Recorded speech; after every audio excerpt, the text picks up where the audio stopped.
7 மணிக்கு தொடங்க வேண்டிய மகாநாட்டை 7 மணிக்கு முடித்து விட்டார்கள் என்றால் திமுக அதற்கான முடிவுரையை எழுதி கொண்டிருக்கிறது.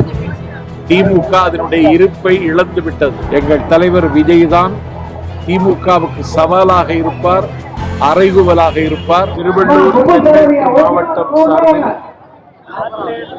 மாவட்ட கழகத்துறை செயலாளர் விஜய் பிரபு அவர்களின் தலைமையில் திருமறை பொதுக்கூட்டம் என்று அறிவித்து ஒரு மாநாடு போல ஒரு கூட்டத்தை விஜய் பிரபு அவர்கள் நடத்தி காட்டியிருக்கிறார்கள். இந்த கூட்டத்தில் சிறப்புரை ஆற்றுகிற வாய்ப்பை நான் பெற்றேன். தமிழ்நாட்டு அரசியல் ஒரு கொதி நிலைக்கு வந்திருக்கிறது. தமிழ்நாட்டின் தட்பவெப்ப நிலை இன்றைக்கு தாவேகாவுக்கு சாதகமாக இருக்கிறது. 1000 பிறை கண்ட திமுக ஒரு 3/4 நூற்றாண்டு காலம் தமிழ்நாட்டில் கடமையாற்றிய திமுக தேர்தலுக்கு ஒத்திகை பார்ப்பதை போல அவர்கள் இன்றைக்கு திருச்சியில் முதலமைச்சர் கலந்து கொள்கிற ஒரு மகாநாட்டை நடத்தினார்கள். 10 லட்சம் பேர் திரளுவார்கள் என்ற மகாநாட்டில் 10,000 பேர் கூட திரளவில்லை. ஒரு மாநாட்டில் வரவேற்புரை நேரு பேசினார் 2 நிமிடம்.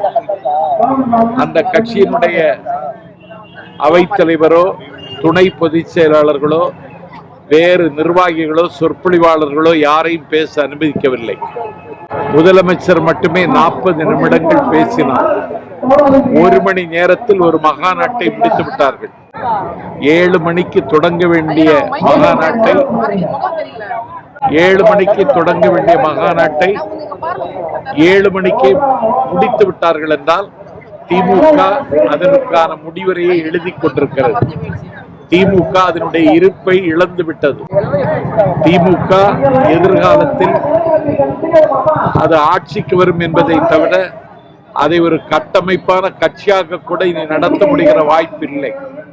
தமிழக அரசியலில் புதிதாக பூத்து வருகின்ற தமிழக வெற்றி கழகம் 3வது ஆண்டில் அடியெடுத்து வைத்து அதிகாரத்தை கைப்பற்றும் என்கிற நம்பிக்கை நாட்டு மக்கள் மத்தியில் உதயமாகி இருக்கிறது. எங்கள் தலைவர் விஜய் தான் திமுகவுக்கு சவாலாக இருப்பார், அறைகூவலாக இருப்பார். 1967 காங்கிரசிடமிருந்து ஆட்சியை மாற்றி காட்டினார் அண்ணா. 1977 மக்கள் திலகம் எம்ஜிஆரிடமிருந்து ஆட்சியை திமுகவிடமிருந்து ஆட்சியை மாற்றி காட்டினார் மக்கள் திலகம் எம்ஜிஆர். சரித்திரம் திரும்புகிறது. அண்ணாவின் வழியில் எம்ஜிஆரின் பாணியில் ஆட்சியை மாற்றுகிற ஒரு அசாத்தியமான ஆற்றல் பெற்ற தலைவனாக தமிழ்நாட்டில் அவதாரம் எடுத்திருக்கிற விஜயனுடைய தாவேகா கட்சி தரணி ஆளும். வருகிற தேர்தலில் தாவேகா வெற்றி பெறும். இந்திய துணைக்கண்ட அரசியல் வரலாற்றில் யாரும் நிகழ்த்தாத அதிசயங்களை எங்கள் தலைவர் நிகழ்த்துவார். நெருக்கடி கொடுப்பது அவர்களுடைய பழக்கம், நெருக்கடி எதிர்கொள்வது எங்களுக்கு வழக்கம்.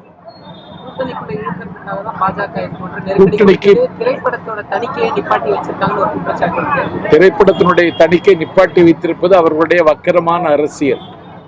பராசக்திக்கு அனுமதி கொடுத்த நீ ஜனநாயகனுக்கு கொடுக்கவில்லை. அதை மக்கள் கூர்ந்து கவனிக்கிறார்கள். ஆகவே நெருக்கடிகள் வரலாம். அந்த நெருக்கடிகளை எதிர்கொள்கிற நெஞ்சுரம் எங்கள் தலைவர் விஜய்க்கு இருக்கிறது.